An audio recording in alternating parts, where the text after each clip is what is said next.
Baiklah, saya akan memulai pembicaraan saya dalam 3, 2, 1. Pada Dewan Juri yang terhormat, sebelum saya mulai argumentasi saya ingin menyampaikan beberapa sanggahan terhadap pendapat yang disampaikan oleh pembicara pertama dari tim pemerintah. Bicara pertama mengatakan bahwa stigma yang dilakukan oleh penyelesaian di luar sekolah akan membuat pelaku perundungan tidak dapat diterima di masyarakat di kemudian harinya, dan hal ini tidak akan ada dalam sekolah. Justru dari pandangan kami, stigma itulah yang bisa kita gunakan untuk menekankan poin bahwa perundungan itu tidak dapat diterima di masyarakat, dan dengan stigma itu kita bisa menangani calon perundung secara preemptif bahwa perundungan ini bisa berakibat pidana jika dilakukan di luar sekolah, dan korban juga semakin berani berbicara. Dan kemudian sanggahan kedua adalah sanggahan yang akan kami berikan kepada mekanisme, dan sanggahan ini akan berkaitan langsung dengan argumentasi yang akan kami sampaikan. Nah, mekanisme yang disampaikan oleh tim pemerintah adalah skors, DO, dan kerja sosial dengan asumsi bahwa pemberian dana lebih kepada pihak sekolah, dan sekolah juga disebut sebagai sudah dimandat sebagai pihak yang mengedukasi karakter dan memiliki kompetensi. Nah, argumentasi kami mengapa mekanisme itu tidak efektif, kita bisa mulai dari argumentasi yang pertama. Yang pertama adalah sekolah tidak bisa sepenuhnya imparsial. Ya, bisa terjadi penyelewengan. Kita bisa melihat jika kita berhipotesis bahwa perundungan juga bisa dilakukan oleh anggota keluarga komponen sekolah, misalnya anak kepala sekolah, anak guru, maka jika diselesaikan secara internal akan ada kemungkinan bahwa hal ini akan menjadi tidak efektif karena anggota keluarga sendiri itulah yang melakukan perundungan. Ya, bagaimana sekolah bisa menyelesaikannya akan sangat sulit sekali. Dan kemudian dalam mosi ini disebutkan secara eksplisit bahwa segala bentuk perundungan. Nah, segala bentuk perundungan juga bisa merujuk kepada perundungan yang dilakukan oleh pihak sekolah itu sendiri. Kita tidak bisa menutup kemungkinan bahwa dari pihak guru, ya, dari pihak staf sekolah yang menginisiasi perundungan di luar sekolah. Dan kemungkinan sekolah untuk menutupi kejadian, untuk mengurangi adanya reputasi buruk di sekolah, ya, jika terjadi perundungan, ada kemungkinan yang besar juga. Kita pernah melihat kasus-kasus sebelumnya.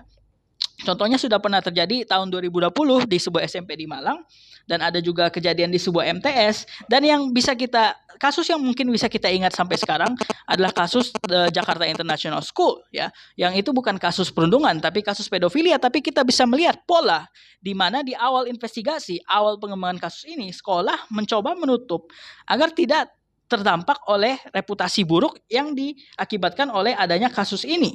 Dan kejadian ini juga dilakukan oleh anggota fakultas terhadap anak sekolah itu sendiri. Jadi penyelewengan ini akan terjadi baik mau kasus perundungan, narkoba, pedofilia, dan lain sebagainya. Sekolah tidak bisa sepenuhnya imparsial. Jadi pertama, kita tidak bisa menekankan prinsip ini. Dan kemudian penyelesaian dalam sekolah kami sebutkan tidak efektif. Kembali lagi ke sanggahan kami adalah yang pertama, tidak bisa memperbaiki kerusakan mental yang diderita oleh korban. Karena kita bisa melihat mekanisme yang disampaikan yaitu skors, DO, kerja sosial, ya, ujungnya akan berbatas kepada pengeluaran pelaku dari lingkungan sekolah, ya, atau penempatan pelaku di lingkungan di luar sekolah. Nah, ini tidak akan menjamin bahwa perundungan akan berhenti di situ saja, karena kita sudah tahu perundungan itu sudah terjadi. Ya, mereka sudah tahu korban di mana, mereka tahu korban tinggal di mana, mereka bahkan sudah beradaptasi melakukan perundungan di luar sekolah. Jika pelaku dikeluarkan dari sekolah, bukan berarti pelaku akan berhenti merundung korban. Malah mungkin kemungkinan karena mereka diskors setelah ditangani oleh sekolah, setelah dilaporkan oleh korban, maka pelaku akan semakin dendam dan perundungan akan bereskalasi menjadi semakin fatal. Yaitu poin keempat kami, penyelesaian internal dalam sekolah akan mengekskalasi perundungan ke arah yang lebih fatal. Ya, dari semula yang perundungan, mungkin perundungan kata-kata, pengucilan, setelah diskors maka perundungan itu akan berubah menjadi fisik dan bisa berakibat ke mencelakakan korban itu sendiri, bisa ke pembunuhan, penganiayaan, dan lain sebagainya.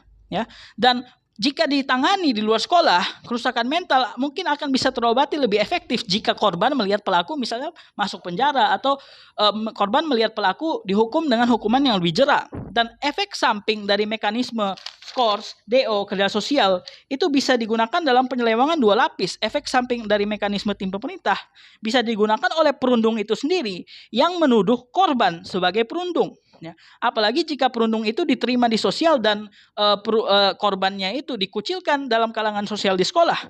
Ya, lebih banyak orang yang akan percaya kepada perundung, akan ada kemungkinan seperti itu. Ya, perundung menuduh korban sebagai perundung dan memanfaatkan mekanisme skors dan pengeluaran untuk mengeluarkan korban dari sekolah dan mengisolasi dengan mengecilkan kemungkinan korban untuk melapor ke siapapun karena korban sudah dikeluarkan dari sekolah, dituduh sebagai perundung, ya, dan ini akan membuat perundung semakin mengeskalasi, mereka semakin mendapatkan kesempatan karena korban sekarang sudah sendiri dan sudah sangat sedikit tempat mereka untuk melapor, ya, dan salah satu-satunya alternatif adalah melapor keluar sekolah. Oleh sebab itu, mekanisme yang akan kami sampaikan adalah alternatif dari penghibahan wewenang ini, karena penghibahan wewenang ini sangat rawan akan terjadinya adanya penyalahgunaan, ya.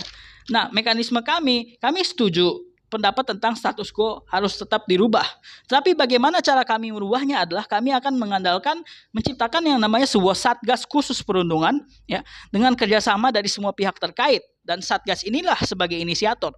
Kita bisa mengambil contoh yang disebutkan oleh tim pemerintah bahwa penanganan dari sekolah 40% lebih efektif mengatasi narkoba. Tapi kita perlu melihat bahwa dari segi logika penanggulangan di sekolah itu tidak akan seefektif, tidak akan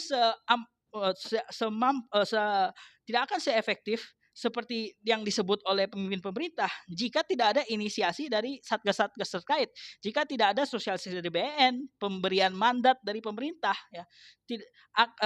Ada beberapa kemungkinan bahwa sekolah tidak akan memulai inisiasi program-program ini dari mandiri mereka sendiri, ya. Ada beberapa kemungkinan mereka harus menunggu mandat dari BNN, mereka harus menunggu mandat dari pemerintah daerah, ya.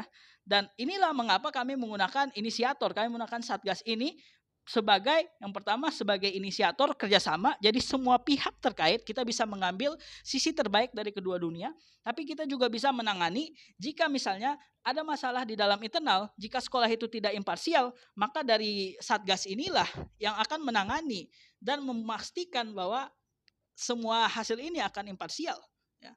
Dan itu baiklah, sekian dari argumentasi saya. Terima kasih.